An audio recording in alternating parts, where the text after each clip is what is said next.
এরা ভাবে যে এদের জন্যই নাকি ওরা জিতেছে। আরে দিদি নাম্বার 1-এ ছিল বলে টিকিট দিয়েছিল, না টিকিট পাওয়ার মতো যোগ্যতা ওর কোনো কিছু ছিল না। একটু অভিনেত্রী বলেই মানুষের এত ভিড় হয়েছিল। যারা চলে গেল, এনডিএতে পার্টনার হয়ে গেল, তারা কি বলছে যে এরিয়ার ডেভেলপমেন্ট করার জন্যই আমরা গেছি। এটাই তো বলছে যে জিওগ্রাফি জানে না এরিয়া, সে এরিয়ার ডেভেলপমেন্টটা কি করবে। তো হয়েছে একদিনের নোটিশ। তপন মজুমদার আমাদের জেলা সভাপতি, নতুন জেলা সভাপতি হয়েছে। দিদি ওকে পরশুদিন ইনস্ট্রাকশন দিয়েছিল মিটিং করার, আজকের মধ্যেও মিটিং করেছে একদিনের নোটিশ। এবং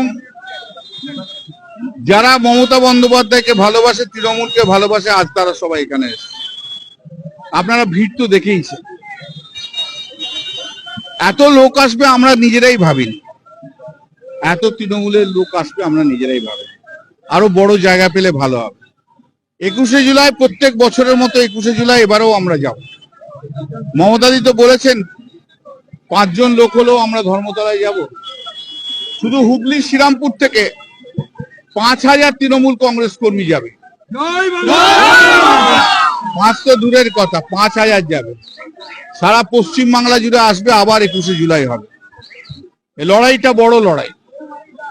এই লড়াইটা বড় লড়াই, শুধু বিজেপির বিরুদ্ধে নয়, বিজেপির যারা বি টিম হয়েছে, যারা রিবেল তৃণমূল বলে বলছে, তাদের বিরুদ্ধেও লড়াই।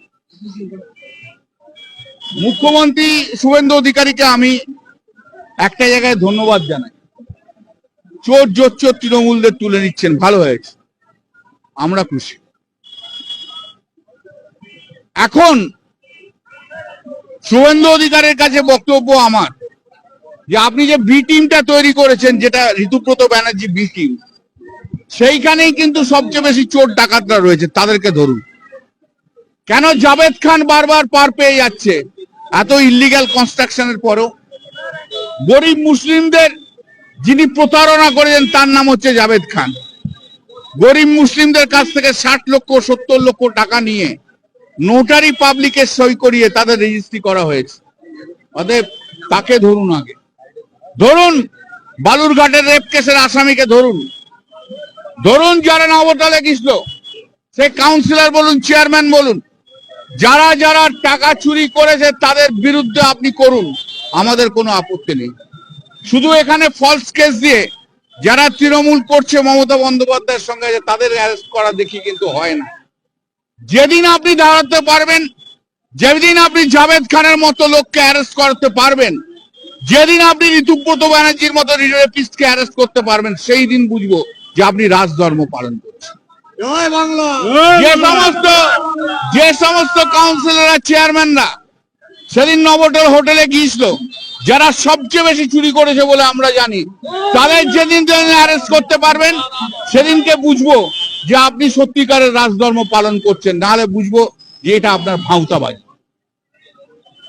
শুধু কালি নিয়ে এলে হবে না, দোয়াতটা কই? কালি তো দোয়াতে রাখতে হয়, তা দোয়াতটা নিয়ে আসুন। আর পেনটাকেও ধরুন, পেনটাকেও নিয়ে আসুন। পেন দিয়ে কালি দিয়ে না লিখলে আপনি নতুন ইতিহাস তৈরি করবেন কি করে? শুধু কালিকে অ্যারেস্ট করে কি হবে? দোয়াতটাও চাই, পেনটাও চাই। মানুষ সেটা দেখতে চায়। কেন দেরি করছেন? কেন দেরি করছেন? কারণ কি ও আপনার বি টিমে আছে বলে সেই জন্য দেরি করছেন? একদম সময় নষ্ট করছেন আপনি।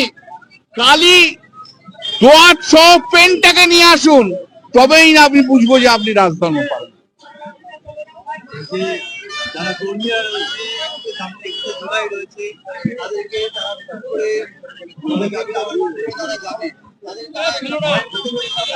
কোনো ভয় নেই, আমরা জানি আমাদের ভবিষ্যৎ।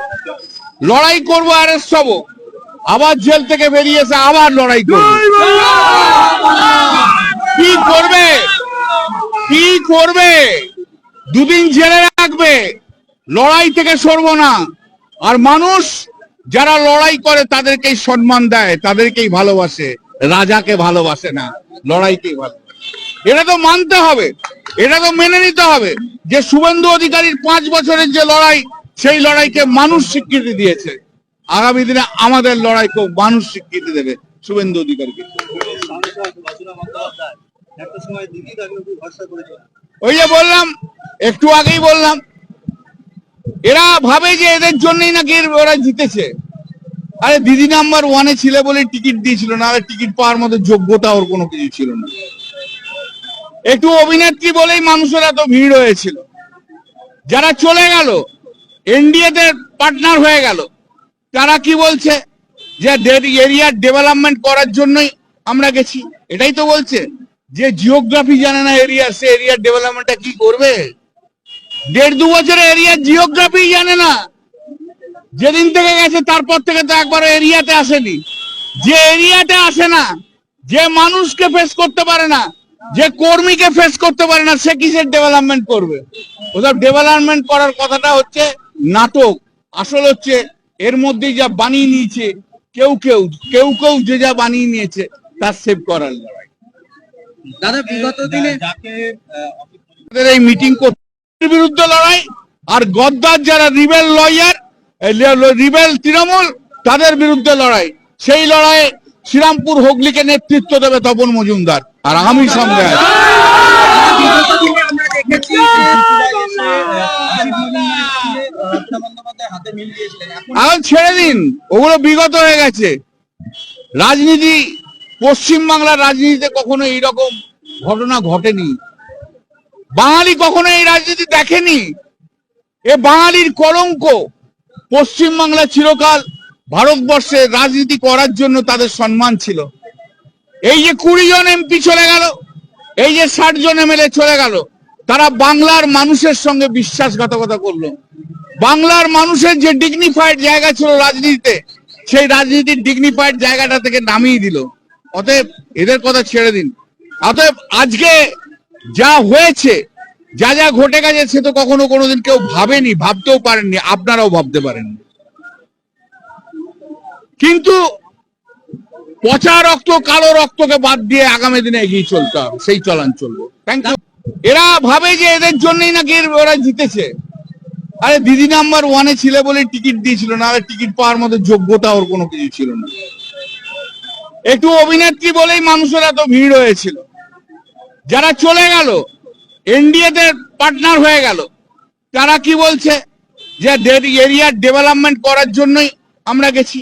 এটাই তো বলছে যে জিওগ্রাফি জানে না এরিয়া, সে এরিয়ার ডেভেলপমেন্টটা কি করবে? 1.5-2 বছরে এরিয়ার জিওগ্রাফি জানে না। যেদিন থেকে গেছে তারপর থেকে তো একবারও এরিয়াতে আসেনি। যে এরিয়াতে আসে না, যে মানুষকে ফেস করতে পারে না, যে কর্মীকে ফেস করতে পারে না, সে কিসের ডেভেলপমেন্ট করবে? ওসব ডেভেলপমেন্ট করার কথাটা হচ্ছে নাটক। আসল হচ্ছে এর মধ্যেই যা বানিয়ে নিয়েছে কেউ কেউ যে যা বানিয়ে নিয়েছে তার সেভ করার লড়াই।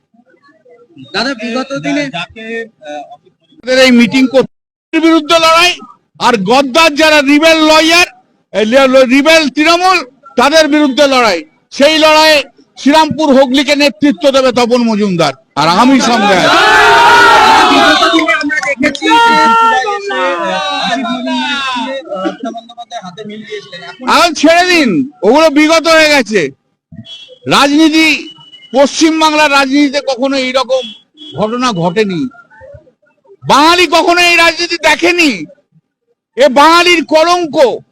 পশ্চিমবাংলা চিরকাল ভারতবর্ষে রাজনীতি করার জন্য তাদের সম্মান ছিল।